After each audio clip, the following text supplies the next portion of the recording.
What is up, YouTube? What is up, college football fans? What is up, Clemson Tiger fans? Happy Sunday. You guys know what I say. Every day above ground is a great day as far as I'm concerned, and every day is a great day to be a Clemson Tiger. So Clemson finally gets a convincing win on the road this year. And before I get negative, the final score is 38-10. All right. So look, I'll give Clemson credit in this way. They went out there and they beat a terrible team convincingly. It could have and should have been a lot worse than it was. But it's like I told you guys last week or earlier this week in my video about Dabo.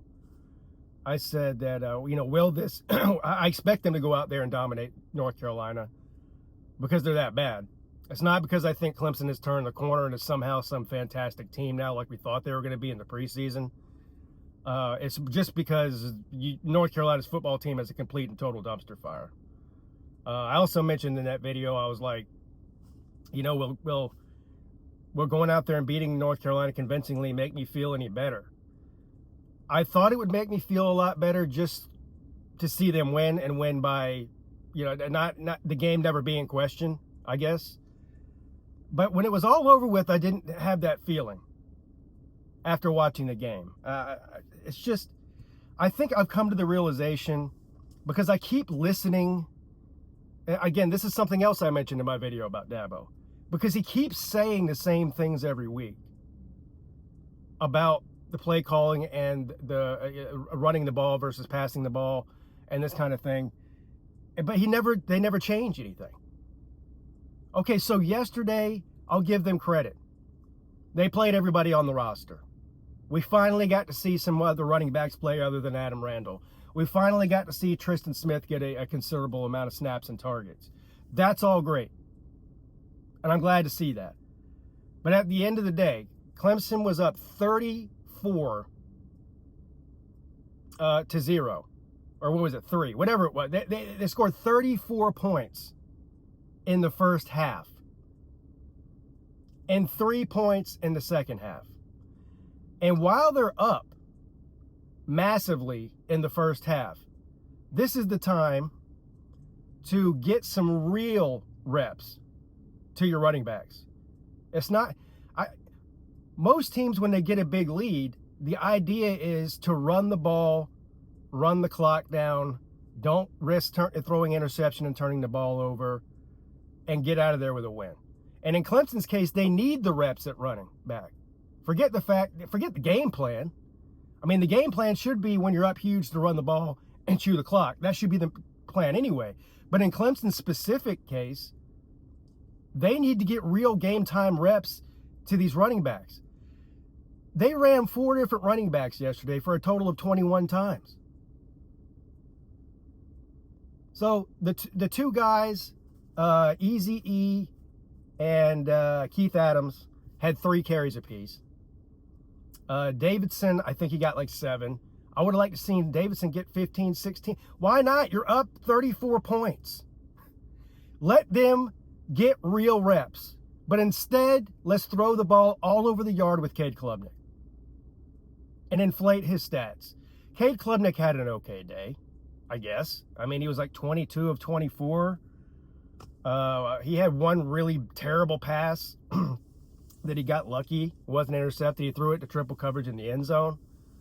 But we don't need Cade Klubnik throwing the ball 25 times. And that's just Klubnik. That's before they even put in Vizina. And they played Pyramid too a little bit. But it was mostly Klubnik and Vizina.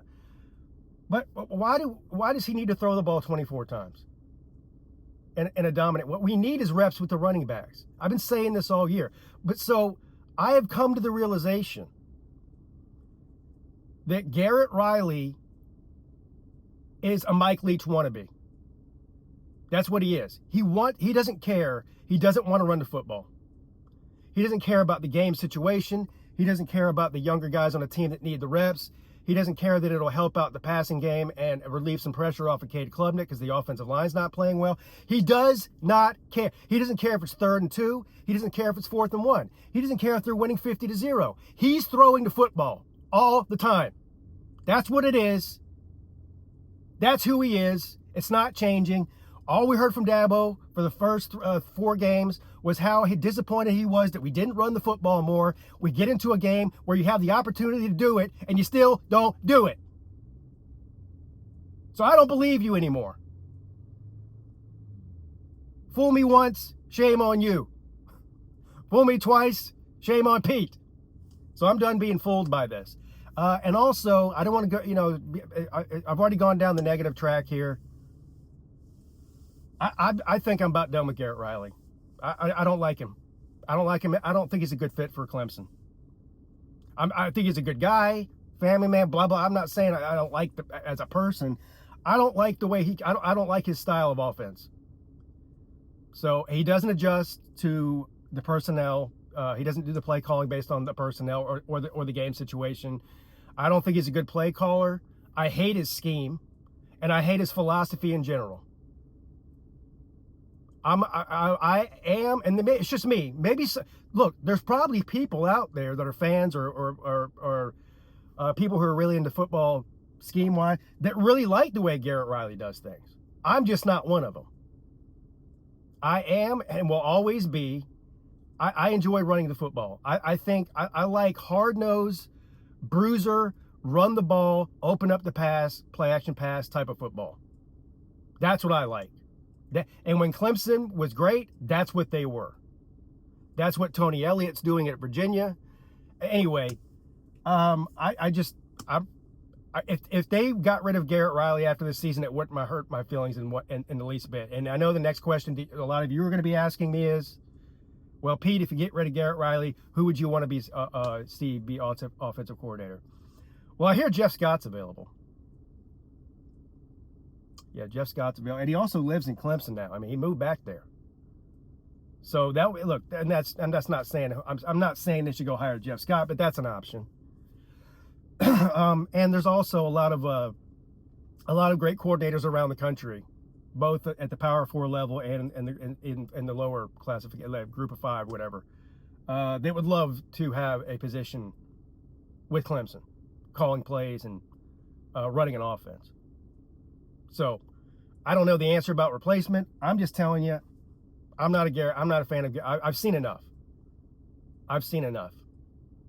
And he's proven that he's not going to change the way he does things. So that's just, you guys can let me know how you feel about it. Now, moving forward, we still have 7 games to play. So based on what I've seen this year, notwithstanding yesterday's big win, we got Boston College next week. So that's sort of another, I don't think Boston College is as bad as North Carolina, but they're not great. They're not great. So it should be another situation where Clemson can go in there and play a bunch of guys and get out there without any threat of losing. Although you never know, I guess, in college football. But then they got, I believe, SMU after that. SMU's decent, so that'll probably be more of a test than Boston College and North Carolina. And then we play a very good Duke team after that. That might be the toughest one of the 3 or 4 coming up. And then it just gets harder as the year goes on. You got Florida State still on the road. You still got Florida State. You still got Louisville. You still got South Carolina. So if Clemson can get through this rest of this season with only 1 or 2 losses, I mean, obviously I want them to win all of them. Okay, I'm not rooting for them to fail so that somebody gets fired. I don't operate that way. I'm rooting for Clemson to win every single week. I hope they beat everybody by 1,000 points. I mean, that's what I'm pulling for. But if we're being real, that's probably not the way it's going to happen. I'd be shocked if they won out. I mean, absolutely shocked. So, but I think realistically they'll lose at least 1, maybe 2 more games between here and the end of the season. So it is what it is. You guys let me know what you think down below. Congratulations to the Clemson Tigers. And hey, Boston College, we'll see you next week.